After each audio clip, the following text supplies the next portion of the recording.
For there is no brotherhood without unity. So I would like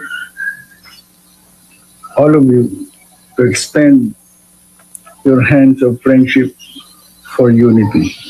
Iling na parang batang nakakita sa unang habang nibing at makikita ang resulta kahit saan makarating. Dala-dala ko ang saraba hanggang ako'y ilibing. Darating na anibersaryo kita kits mga kabalyero, kapatid sa iba't ibang dako, mga nakuna at sa mga bago. Aktibo pa man o hindi, saraba ka pa rin tumindig. Kung saan ka galing ay babalik, walang magsabing di ka kapatid. Tatumilog na nakatatak, nagpapaalalang ikaw tapat. Buong puso mo ay binigay sa kapatiran sa iyo gumabay. Lusing hiyas na nasa iyo. Ito na ang huling All-Star number 10. Si Utol Dane or Marvin D. Check nyo yung kanta niya, I Am SRB. Yun ata ang title. I Am SRB. I Am SRB. Sisigaw ko sa mundo. Ang ganda yung kanta niya ngayon. So yun siya yung katatapos lang. Ito yung last na chorus na to. Si Utol Psycho Sid.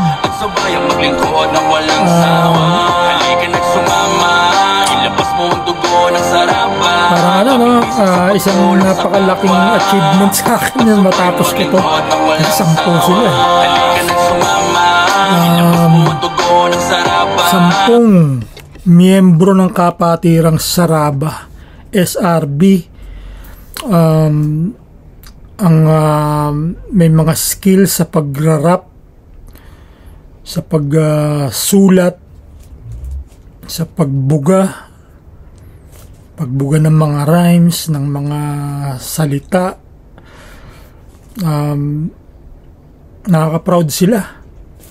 Nakaka-proud ang ating mga kapatid. Meron silang nagawa na tatatak sa ating mga lalo na sa future na mga magiging miyembro natin. Tatatak na yung kanilang ginawa na to. Itong inumpisahan ni Utol Mux. At kung sino man yung mga kasama ni Utol Mux na nag-organize, nag-assemble, nag-ambag ng kung ano man ang mga kailangan nila para umpisahan at matapos itong proyektong ito. Salamat sa inyo mga kapatid. At nagkasundo-sundo kayo, kayong mga mapa artist, mapa behind the scenes, behind the camera. Nagawa nyo yung isang bagay na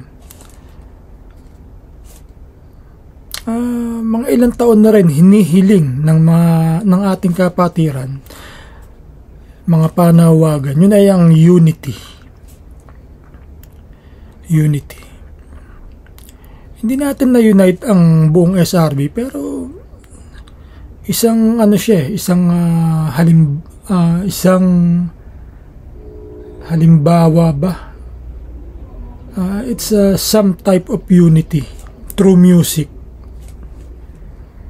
Ang ginawa nyo is marami ang nag-abang, marami ang na-excite nung i-announce nyo na magkakaroon ng sama-sama. Siyempre, nung umpisa, hindi alam ng mga tao, sino-sino ba to? Itong mga magsasama-sama na to. Diba? Tapos unti-unti, nahihinog. Nahihinog yung plano. Unti-unting nare-realize yung ideya. Tapos hanggang i-release nyo na yung teaser, ang dami nag-share.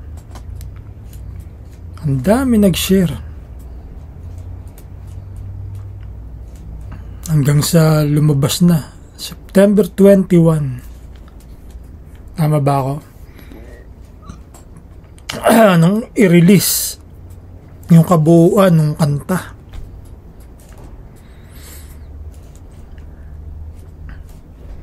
At wala akong ewan ko kung ilan ang nag-share niyan, kung ilan ang talagang nag-abang. Grabe, ang dami sa friends list ko. Konti lang friends ko. Nung time na yan, mga nasa 300 kasi ayaw mag-add ng marami. Dati kasi umabot ng 5,000 yung friends ko. Ang gulo. So ginawa ko na lang unti-unti kada account natanggal yung 5,000 na friends ko dun sa account ko, natanggal yung account ko. Meron akong backup na account na nasa 700 plus, umabot na mga 1,000 something. Nawala rin yung account ko, gawa ako ng bago. Siguro mga nasa, yun, sabi ko, naisip ko, ayoko na mag-add ng marami. Tapos yung pangatlo, hindi ko na mabuksan yung password, ewan ko kung bakit. Yung dati kong number is nawala. Itong cellphone na to, wala na kasi itong line So hindi ko na ma-open. So gumawa na naman ako ng bago, which is ito. Hopefully sana ito na ang last. Ayoko nang gumawa pa ng account. So anyway, ito si Utol Bane, galing siya ng Alpha Delta chapter.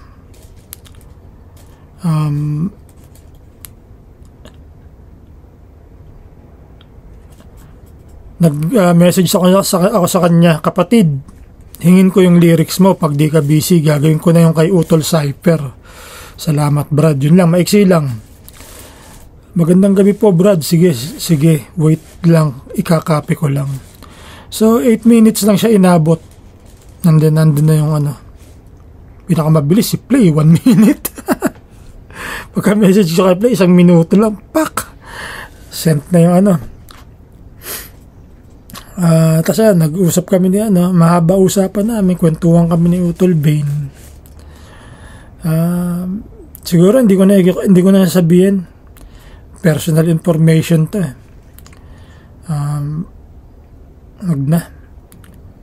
Hindi naman to something na nakakahiya.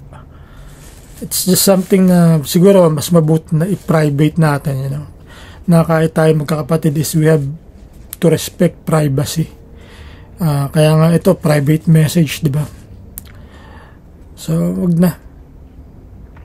Natuwa lang ako, sabi niya, karangalan, makilala ka po brother. Sagot ko, ikaw din kapatid. Tas pang-apat siya. Ewan ko kung ilan sila, 6 sila, pang-apat siya. Ayun, pwede naman yun, kasi lang naman yun, it's about kung pang ilan siya sa family. So pretty big family, kami tatlo lang kami, magkakapatid. Tapos sabi niya yan, mga tsuhin ko at pinsan ko, mga SRB, Kappa Lambda, Las Piñas. Okay lang na kahit humaba to, kasi ito yung last ito na yung number 10.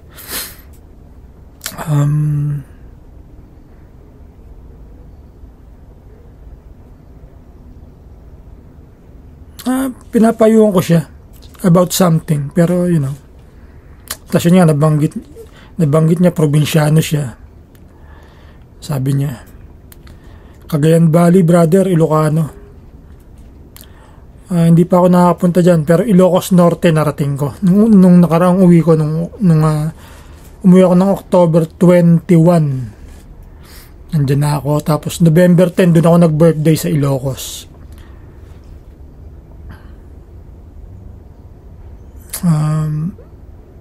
Ayun, sabi ko, salamat sa iyong oras kapatid. Sabi ko sa kanya, may we always be strong, the circle we. May we always be and strong, the circle we. Sa kanta ko na. Tapos sabi niya, last message, salamat din sa pangamusta brother, firm right hand mob, ingat ka po palagi dyan. 3 floor dilis at 1 kamayan. So okay, umpisa na natin ang ating at masyado ng mahabang introduction. Pinakamahabang intro ko to, alos 10 minutes na. Okay.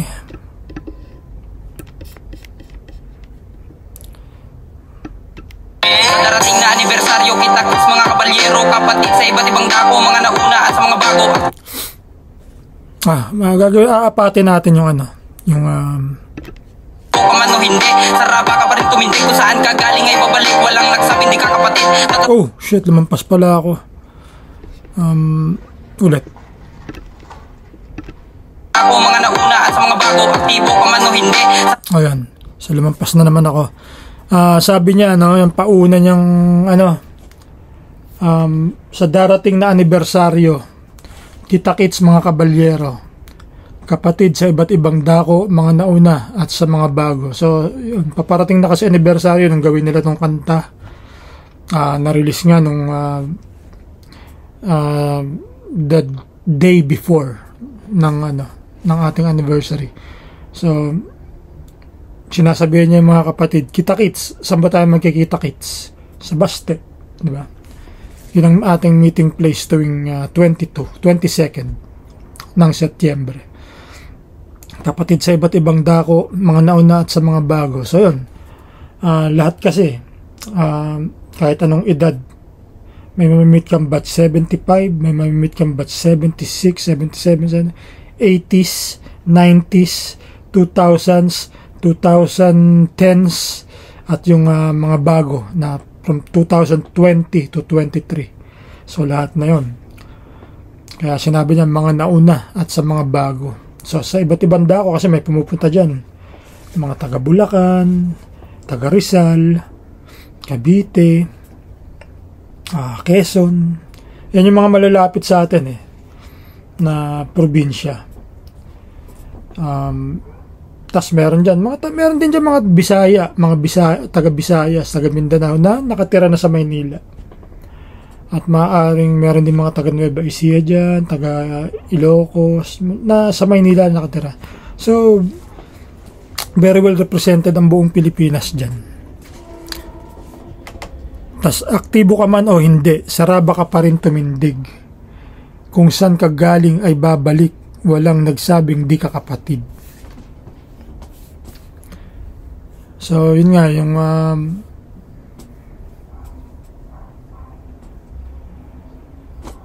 sinasabi niya na kahit hindi ka aktibo, ginagawa naman ng maraming kapatid yun na kahit hindi sila active is talagang yung pag-SRB nila is dala nila. Halimbawa, may makasalubong sila. Kaso lang, hindi sila active sa mga service natin. Kasi maaaring yung trabaho nila is may conflict sa trabaho, and then syempre family time importante. Maaring yung trabaho nila masyadong too much responsibility sa trabaho, talagang walang time, talagang minsanan lang, mga 5 times a year lang sila makapag sama sa mga gathering. Or minsan talagang wala. Minsan may time sila para sa chapter lang, pero bihira pa. Once or twice a year, ganun lang. Talagang reunion. Ganun ang sitwasyon natin sa kapatiran Maaaring umalis na sila ng bansa, tas hindi na nila nasundan ng SRB. Pero ngayon kasi masusundan mo na dahil sa social media. So, yun yung napaliwanag ko. Aktibo ka man o hindi, saraba ka pa rin tumindig. Kung saan ka galing ay babalik. So, saan ka galing? Siyempre, dun sa chapter mo. Yun naman ang madalas doon ka una. Kahit ako nung bumalik ako, sa chapter muna ako nakabalik dahil nakilala ko yung ka-chapter ko. Naibalik niya ako. Yung araw na yun na meet kami sa OBC, si Papu tsaka yung pinsan niya,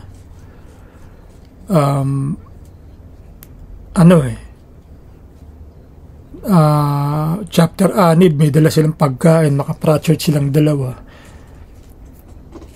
Alam niyo yun, pagkakamay talagang sinabi ko lang, kilala ko si Cyrus tsaka si Snoopy. Sabi ko si Brad Baston, yun ang GC dati sa Nagtaan, at si Brad Ambet naman ang GC sa Erie, sa loob, sa school. Sabi ko, ang GC ko naman sa community sa lugar ko is si Dodong Diamond. Ang MI ko is si J. Ursua. Ewan ko kung kilala niya yung mga yun kasi batch 99 siya si Papo. Ewan ko kung kilala niya yung mga kaya kilala niya talaga si Cyrus tsaka si Snoopy. Sabi niya nga tara, punta tayo kala Snoopy, sama ka sa amin. Tapos sabi niya, Brad, sandali pasok siya. Pasok ulit siya sa loob ng bahay, tapos inabutan ako ng damit. Sabi ko, Brad, ano to? Frat shirt. Napakagandang frat shirt. Pinakaunang frat shirt ko. Yun ang So kahit nahihiya ako nun, syempre pagka nandun ka na sa time na yon, yung oras na yon, yung pagkakataon na yon, hindi ka na makakatanggi dahil nasa harap mo na yung kapatid mo na SRB. Kumbaga, wala na akong dahilan para pa mahiya o magtago, di ba? Siyempre, ang kapatid hindi ka ipapahamak niyan. Kaya nung niyaya niya ako, kasi mamamalengke lang ako nun, dumaan ako sa classmate ko saglit. Kasi katabi ng palengke sila katabi ng talipapa.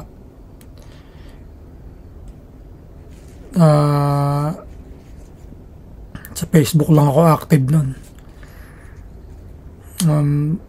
Tas yun, nag-taxi kami. May mga dala silang pagkain, nga anniversary pala. Tas nabanggit ko nga kay Snoopy, sabi niya, tara Brad, dadaan tayo kay Snoopy. Tas malapit lang yun sa nagtahan naman, di ba? Pagkababa namin, sabi niya, Brad, ayun si Snoopy. Pero malayo pa kami nun. Sabi ko, tol, wag mo ako pakilala. Tingnan ko kung matatandaan niya ako. Taba na yung Snoopy. Talagang, syempre, hindi na kami magkakakilala. Pero nakaganon sa akin si Snoopy. Siguro nagtataka. Kasi parating kaming tatlo, di ba? So, kilala niya, yung dalawang kasama ko, kilala niya. Siguro nagtataka si Snoopy, nakatingin, nakasandal sa kotse, Excuse. Sandal sa kotse si Snoopy, mag-isa lang siya. Sa tapat ng bahay niya. Gano'n ako tingin. Tapos habang papalapit kami, gano'n sa akin nakatingin. Kasi syempre kilala niya yung dalawa. Sabi niya, sino kaya to? Sino kaya itong kasama ni Papo? Ba't may kasama silang hindi ko kilala? Tapos umano ako, Brad Vlog Alpha Epsilon, sabi ko. GC ko si Dodong Diamond. Puta, naano ka agad si Snoopy, talagang alam niya, legit ako. Diba? Haba ng kwento, no? Siguro ito magiging pinakamahaba kasi nga ito yung last although may kasunod to, yung itatry ko silang lahat. Yung sama-sama na sa isang video. Kumbaga, lalagay ako ng part 2, pero simple lang, hindi na natin masyado pang hahabaan. Ipe-play ko yung buong kanta, and then kada matapos yung isa, kung ano yung pwede kong isingit, pero maiksi lang, wala nang kwento-kwento, komentaryo na lang, opinion sa napansin.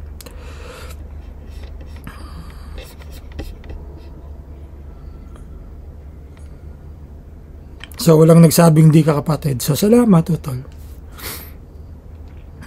Kaso mayroong mga brad na na sobrang kala nila sila na yung pinaka-legit kung umasta. Na nagpaliwanag, wag na, okay na yun. Merong mga ganong kapatid na pagtatawanan ka dahil matagal ka nawala at nalimutan mo na yung mga ibang dapat tinandaan.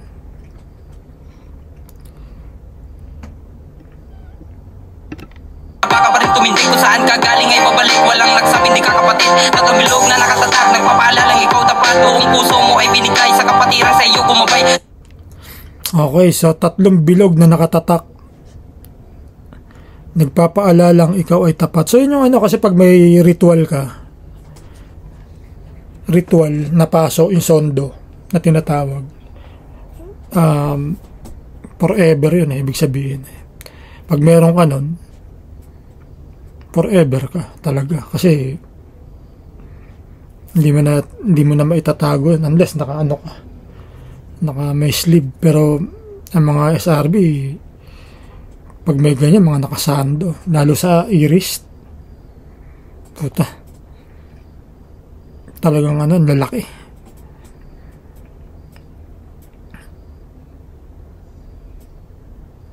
So yun, yung 3 bilog na nakatatak, nagpapaalalang ikaw ay tapat. Pero hindi rin. Meron ding mga talagang huminto na rin na mga kapatid. Kahit meron pa sila nun. Sabi nga walang perpektong bagay sa mundo di ba? Kahit meron ka nung ganun, meron pa rin mga brad na talagang ayaw na. Buong puso mo ay binigay sa kapatirang sa'yo gumabay.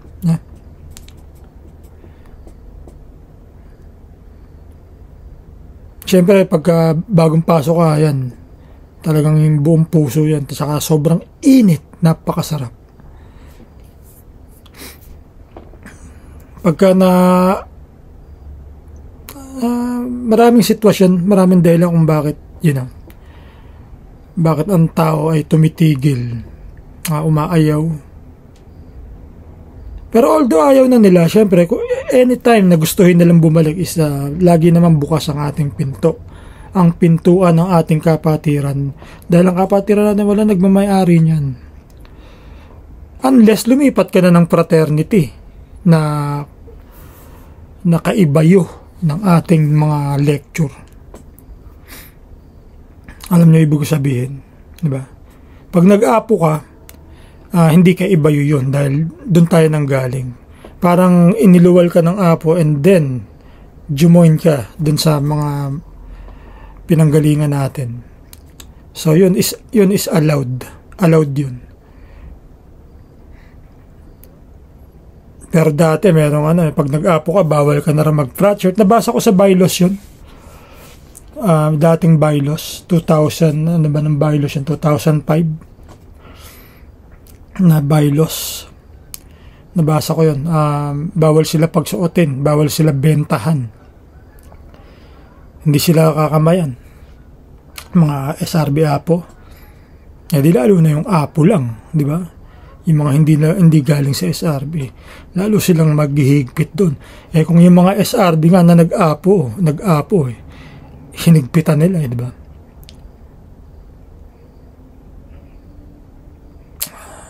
Medyo parang ako ngayon, medyo malamya. Pero hindi. Sinasadya akong maging ganito. Parang medyo may emotion ngayon. Kasi nga, last na. Malapit na ako matapos. So, ninanamnam ko na siya. Iyasan na sa iyong isip, loyalidad nakaburta sa puso. Magpaguma ng bawat pag-ihip, mananatili kang isang subo. LFS, sa tron daliri, itaas mo at isigaw. Viva sa rabat, di magbabago habang buhay na nakatanaw. Ang haba ng sulat niya kasi nga rat-rat Kaya ang haba ng sulat niya, pinagkasya sa loob ng 42 seconds, ang dami ng kanyang sulat dahil rat-rat. Tuloy-tuloy. Parang parang gano'n ang ginawa niya. Parang Armalite. 12 hiyas na nasa yung isip. Yep, syempre. So, lagi natin na-explain na yan, so hindi ko na-explain ngayon para makasave tayo ng time. Loyalidad, nakaborda sa puso. So, loyalty. Yan ang medyo inaano ng karamihang SRB, yung loyalty. Yan ang pinaka-tingin nila pagdating sa organisasyon, yan ang pinaka-tingin nila pinaka-importante. Importante talaga yan, loyalty. Magbago man ang bawat pag-ihip. Ano ba umiihip? Diba hangin? Mananatili kang isang sugo. Pag sinabi kang sugo, yan, parang the chosen one yun. the chosen, di ba? So magbago man ang ihip ng hangin, kung saan ka mandalin, mananatili kang isa sa napili. Yung sinasabi sa atin na many are called but only few are chosen. So yun, mga sugo, konti lang yung mga nasugo na para maging SRB na makakatanggap ng doktrina o lecture. Kasi ang sugo, kung saan pumupunta yan para mag-share, mag-recruit, ikalat ng kapatiran. So LFS, 3 daliri, itaas mo at isigaw. So kasi yung LFS sa scout sign nandun yan, leadership, friendship, and service. Sa scout oath, duty to God and country, duty to self and duty to others, community. Yung duty to self, yun yung to keep myself physically strong. Yun yung pagsisilbihan mo yung sarili mo, aalagaan mo yung sarili mo. Hindi lang ibang tao. Alagaan mo rin yung sarili mo. So isigaw mo yung LFS. Di ba sa Facebook, nagiging parang isang pamamaalam yan bago tayo tapusin yung pag-uusap. LFS, kapatid. Di ba ganun? May we always be. STCW. Pero kadalasan LFS ang inaano natin. Kadalasan Viva Saraba, di magbabago habang buhay na nakatanaw. Yep, Viva Saraba, yung lagi nating sinisigaw. Di magbabago, okay, habang buhay na nakatanaw. So nakatanaw ka na lagi mong nakikita yung ang ating kapatiran. Lagi tayong tumatanaw sa ating kapatiran. Hindi magbabago yun. Kahit ako 18 years ako nawala, hindi nawala sa akin ng pagiging SRB. Kahit nasa ibang bansa ako, wala na akong nakakamayan, wala akong balita sa mga kapatid. Yung SRB ko nandito, dala ko yan. Kaya nga ganito ako ngayon kasi nakabalik ako. Mas marami na akong natutunan. Siyempre, dati 2 years lang ako and then umalis ako, 18 years na wala. So ngayon, mula 2010, 13 years na akong active. Sobrang dami ko nang natutunan. Nahinog na talaga ako. Masasabi ko na ako'y hinog. Yung iba, sinasabi nila hinog sila nung after ng imposible yan. May hinog ka through time sa kapatirang to.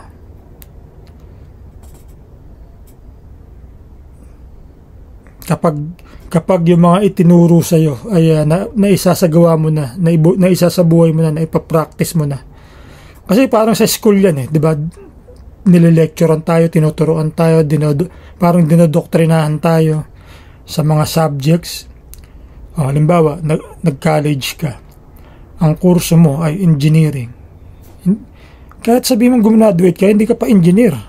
You're an engineering graduate, pero magiging engineer ka kapag nag-umpisa ka ng magtrabaho and then may nagagawa ka ng mga project, di ba? That's when you are masasabi na nating hinog na engineer ka na.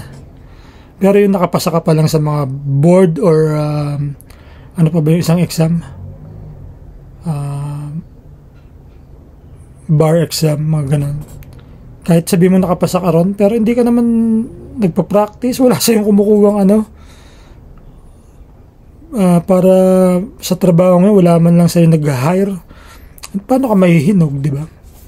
Kasi matututo ka niyan through time, through experiences. Doon ka mahihinog through experiences.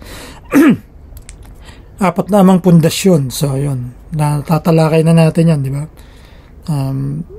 Isa na nga lang ang natitira ngayon ay Apo, kung kaya't hindi naligaw. So dahil sa galing tayo sa Alpha Pi Omega na founding fathers natin, at yung mga nasa likod pa ng 4 na founding fathers natin, si Carrie Lasso, Boy Cruz, at silang Brad Matthew Lucena, yung first batch, 37 chartered. Pero hindi, ito sa mga apo muna. Wala pa yung mga 37. So yun, kasi di ba pinagbotohan yan para kung ano SRB, kasi may mga kontra eh. So nag-election sila, which is very close. Pero nanaig ang mga bumoto para sa pagtatayo ng SRB. So ilang minuto na tayo? 30 minutes. So ito nga magiging pinakamahaba ko. I think. So nasa 40 minutes yung pinakamahaba ko kay play.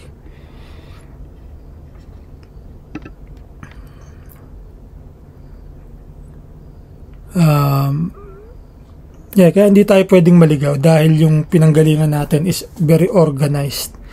So kukopyahin na lang natin, ando na yung blueprint, di ba? Kumbaga ano na lang natin, i-adapt. Lalo na ngayon may social media na at dikit na ang apo. Kinikilala na nila tayo bilang partners in crime, kumbaga.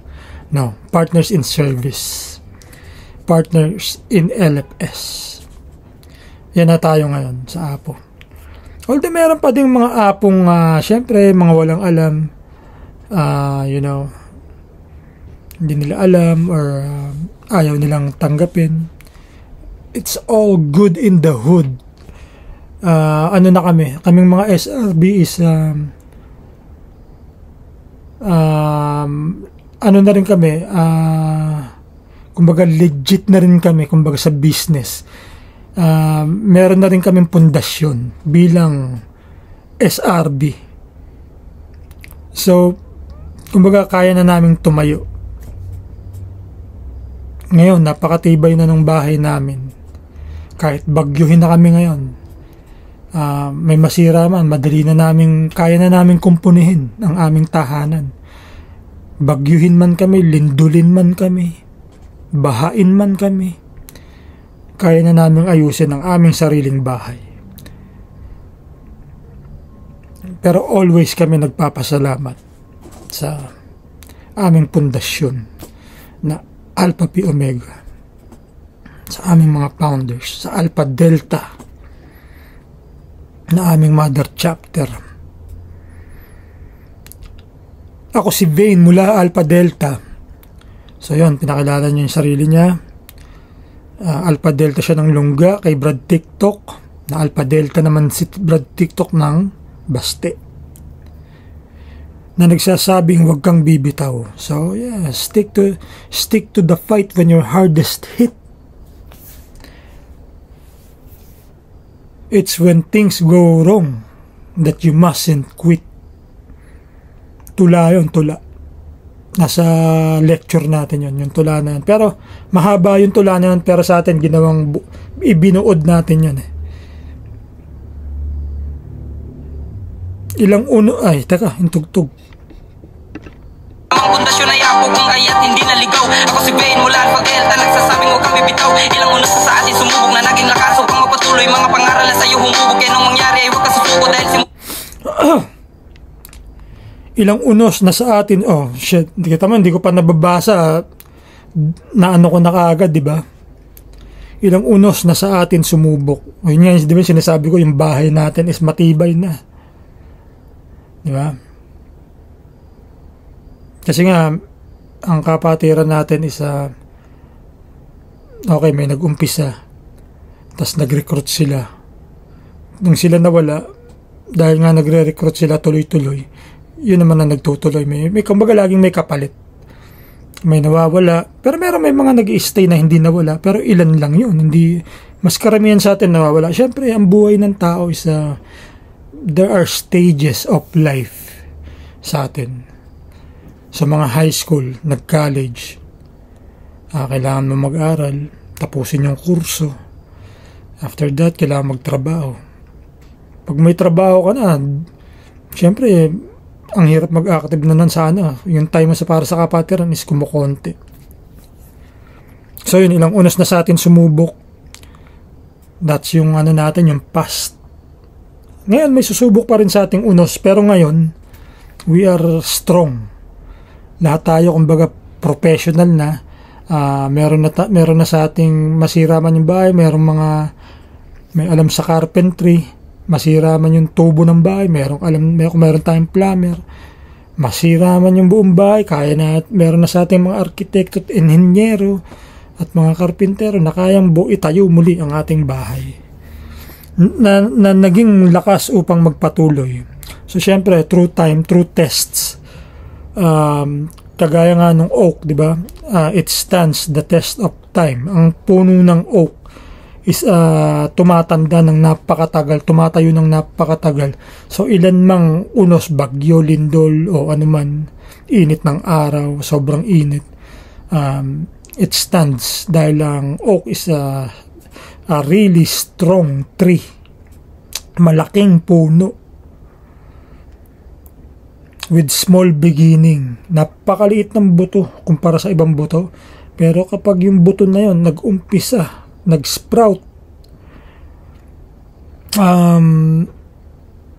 lumalaki siya, at lahat ng mga malalaking buto na mas malaki sa kanya, maliliit lang ang nagiging puno. Nasa Bible yan, merong ano ba yung tawag dun sa mga ano ni Jesus, mga parables. Merong parable yan, yung parable ng mga buto. Yun nga, yung puno ng custard ba yun? Pinakamaliit, tas niloloko siya ng may story yun niloloko siya ng malalaking buto. Ang liit-liit mo. Pero nung nagbunga na, yung pinakamaliit na buto, siya ang pinakamalaking puno. At pinakamatibay. Yung iba, konting bagyo. Yung mga kasama niya, yung mga nanloloko sa kanya. Konting bagyo, tumba. Pero yung maliit na buto na yun, na naging punong malaki sa antibay. It's about faith Yung faith natin nag-uumpisa sa maliit.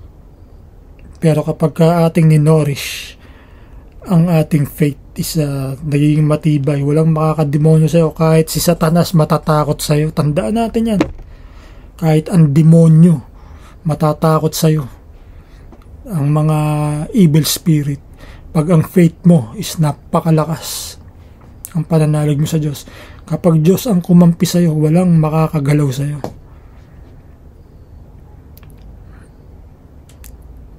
Mga pangaral na sa'yo humubog, yon. Hinubog tayo ng ating mga ninong, mga GC, mga advisor, mga elders. Yun. Yan ang humubog sa atin yung mga pangaral tsaka yung mga ginagawa natin mga service, yan, hinuhubog tayo niyan. We are being trained. Yung pagkatid ng service na yan, it's a training ground to become a leader. Kaya anong mangyari, huwag kang susuko. So whatever happens, huwag kang bibitaw. Huwag mong bibitawan yung pagiging SRB mo. Kasi kapag binitawan mo yung pagiging SRB mo, it's parang ang hirap niyang ibalik. Yun nga, nagkakaroon ng hiya, ng takot sa isip, na nakikita mo na yung mga balad pero nahihiya ka dahil sa isip mo kasi nga binitawan mo Sa pag binitawan mo, mawawala sa'yo. Mawawala sa'yo yung kinang ng diamante. Mawawala sa'yo yung tayog ng lipad ng agila. Mawawala sa'yo yung tibay ng puno ng oak.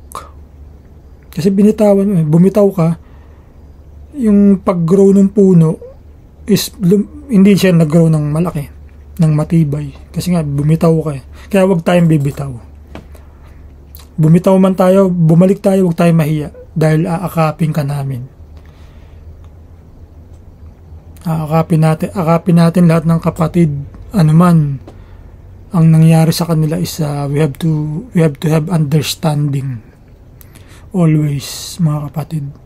Huwag kayong gagaya sa mga mayayabang na mga brads na kala mo sila ang pinakamagaling. Nangihiya ng mga kapatid, nagyayabang, Asa ng humbleness.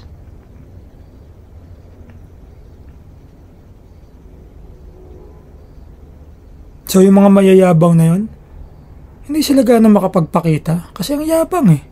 Sa SRB, huwag kang magyayabang sa kapwa mo. Yan ang tatandaan nyo. Huwag kang magyayabang sa kapwa mo, SRB. Dahil pag ginawa mo yan, nagkakamali ka ng galaw. Babasagin ka ng kapwa mo, SRB. Babarahin ka. Tanda mo, walang pinakamagaling na SRB. Meron parating mas magaling. That's the reality of life. Walang pinakamagaling na engineer. Laging merong mas. Maaaring sa time mo, ikaw pinakamagaling, pero may sisibol palagi na mas magaling. Dahil yung advancement ng time is unless na nag-aaral ka palagi, which is impossible. Kasi syempre may mga new techniques na dumarating eh. Kakaroon pagbabago. Kaya nga yung bylaws natin, laging nagkakaroon ng amendments yan. Kaya dapat lagi tayong may summit para maayos natin yan. Ma-check natin lagi yung laman ng ating Constitution and bylaws. 41 minutes already and hindi pa ako tapos. Meron pang last line si Ana. So wag tayo susuko mga kapatid. Ha? Kahit lumayo tayo, wag natin bibitawan yung pagiging SRB natin. Meron naman tayong hierarchy, di ba? Tsaka yung mga dapat nating unahin, may mga priority naman. Basta wag nyo lang aalisin yung pagiging SRB. Kahit i-last priority mo siya. Wag mo siyang aalisin sa list of your priorities. Kasi ang SRB is napakasarap balikan. Tumanaw tayo ng utang na loob sa SRB. Ako tumatanaw ako ng utang na loob sa SRB. At nakwento ko na yan sa iba kong review dito sa mga All-Star. Hanapin nyo na lang. At ang wakas ay kapatiran, Scouts Royal Brotherhood ako hanggang kamatayan. Darating na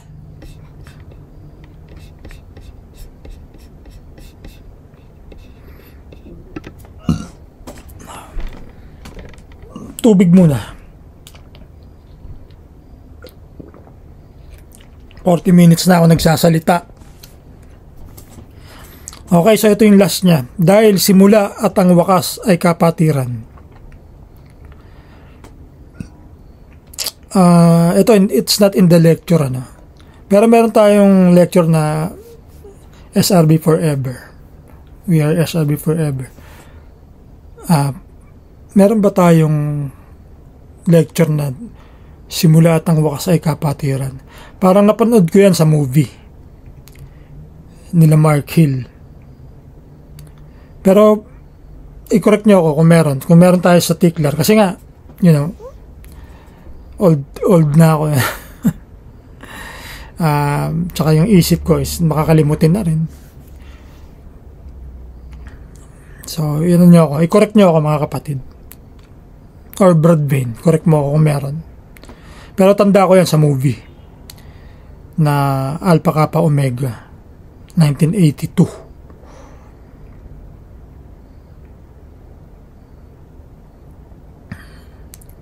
So ito yung pinakalas na.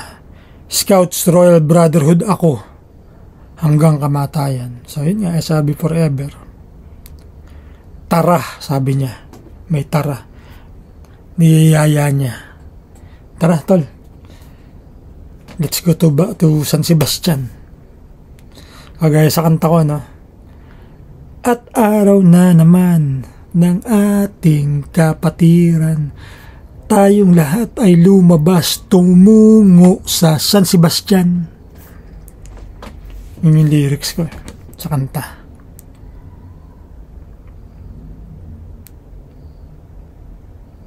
Sa Scouts Royal Brotherhood, si Utol Ben hanggang kamatayan. Ako din, kapatid. Sana lahat tayo. Lahat sa atin, syempre. Lahat ng aktibo lalo. Diba? Lahat ng nagtanim sa puso nila ng kapatirang SRB. Hanggang kamatayan, dala nila yan. Huwag nating sukatin yung kapatid sa time na in-spend natin. Huwag natin ikukumpara lagi. Yan ang iwasan natin yung comparison na porke naging SRB ka nung almost nasa advancement na tayo ng technology. Aanuhan mo kami na kami panahon ng walang cellphone. Diba? Hindi uso cellphone.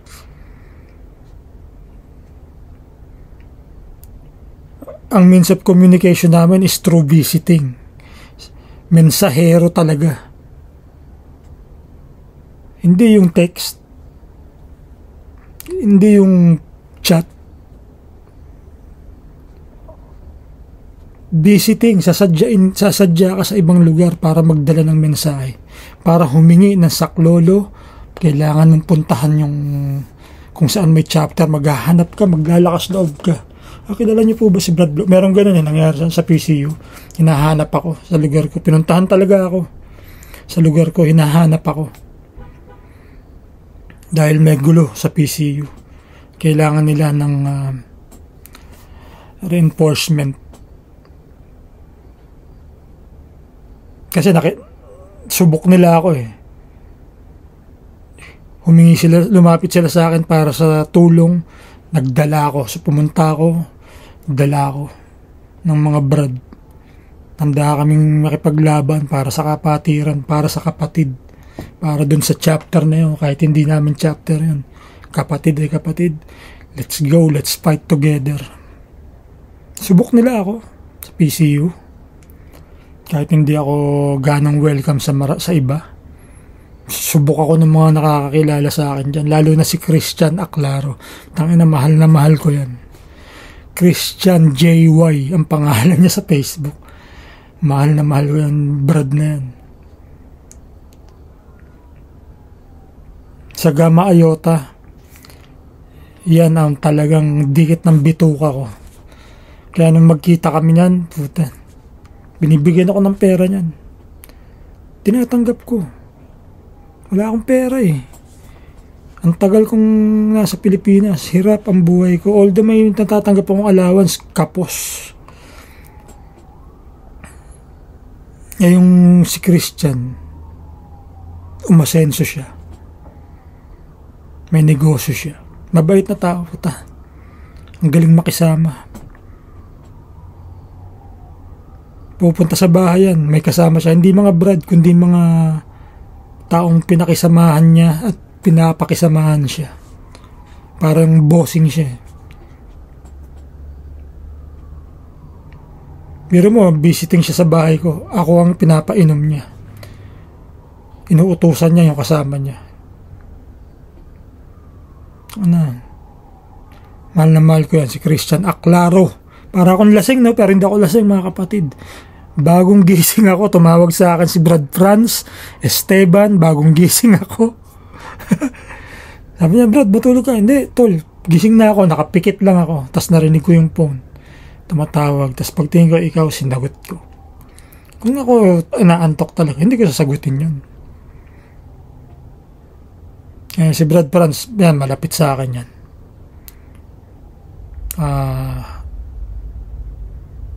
Since 2010, si Brad Franz is natulog na sa bahay ko yan. Basta ikaw, tinanggap mo akong kapatid, ang bahay ko ay parang bahay mo na rin. So natulog sa amin yan. Bumili ng ubas yan kinabukasan. Kasi chapter anniversary namin sa Pandakan. Bili siya ng ubas para kay Mrs. Galing siya Saudi nun eh. Hotel France. Ganun niya in-appreciate yung pagiging, yung loyalty ko sa kanya, yung pakikipagkaibigan ko sa kanya. Na-appreciate niya at nadama niya. Nadama ni Utol France kahit na siya ay taga Nueva Ecija from Gamma Eta, Talavera. Na-appreciate niya yung pagiging mahilig makipag balitaktakan. Siya mahilig din eh. Si Brad, ang galing yan. Brad Franz. Mas bata yan, pero kung mag-isip yan, mas ano sa akin, kung mag-isip yan. Kasi never siya naging, talagang active siya since 1999. Alam ko batch 99 yan si Brad Franz, or 98, or 2000. So yung panahon nila talagang nasa time na ng advancement ng technology sa, sa mundo. Malapit-lapit na sila. May cellphone na noon. So,